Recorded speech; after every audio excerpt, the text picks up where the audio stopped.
Breathing যদি থাকে আমাদেরকে রিকভারি পজিশনে যেতে হয়, আর যদি ব্রিদিং না থাকে আমাদেরকে সিপিআর চালু করতে হয়। তো আমরা ব্রিদিং কিভাবে চেক করবো একটা মানুষের নিঃশ্বাস প্রশ্বাস চলছে, এটার প্রসেস হচ্ছে LLF বলে থাকি আমরা, look listen and feel. Normally আমরা কি যখন ব্রিদিং নিই তখন কি আমাদের পেটটা আপ ডাউন করে, তো আমরা ভিকটিমের পেটের উপর হাত রেখে আমরা ফিল করতে পারবো যে তার নিঃশ্বাস প্রশ্বাসটা চলছে কিনা।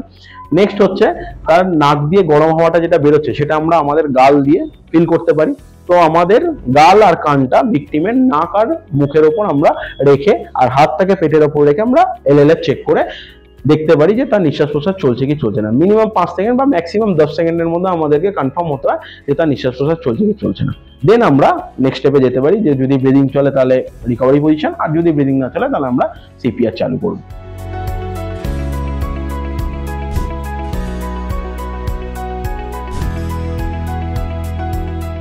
কারণ সবার আঙুলের সাইজ সমান থাকে না, তো মিনিমাম 3 থেকে 4 আঙুল উপরে আমরা লোকেশন ফাইন্ড আউট করতে পারি। থার্ড হচ্ছে আমরা যদি আমাদের ডান হাত থেকে বাঁ হাতের আন্ডার আর্মের নিচ থেকে যদি আস্তে আস্তে আস্তে আস্তে আমরা যদি নিয়ে আসি, আমরা দেখবো স্টার্নামে কি হবে, হালকা হাতটা ডাউন হয়ে যাবে। তো ওটাই আমাদের এক্সাক্ট লোকেশন, ঠিক আছে। আর একটা হচ্ছে লাস্ট হচ্ছে অনেক সময় কি হয়, যারা একটু হেলদি হয়, যারা একটু মোটা হয়, তাদের জন্য ওপর থেকে স্টার্নাম অনেক সময় ভিজিবল হয় না। তো তাদের যদি আমরা দুটো হাত ওপর দিকে পেছন দিকে করে দিই, মানে যদি শুয়ে থাকবে পেছন দিকে যদি দুটো হাত করে দিই, তাহলে কি হবে, ওপর থেকে আমরা তার স্টার্নামটা ভিজিবল করতে পারবো এবং আমরা সেখানে কম্প্রেশন দিতে পারবো।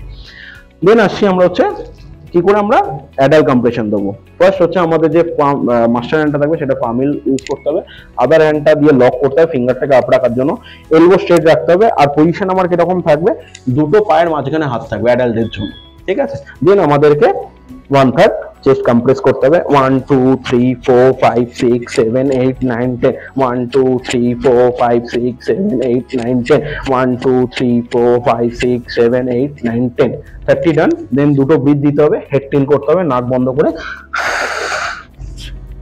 3 second check, 1001 1002 1003, again breathe, then again 30 compression পুরো আমাদের কন্টিনিউ করে যেতে হবে যতক্ষণ না ওই কারণগুলো আসে।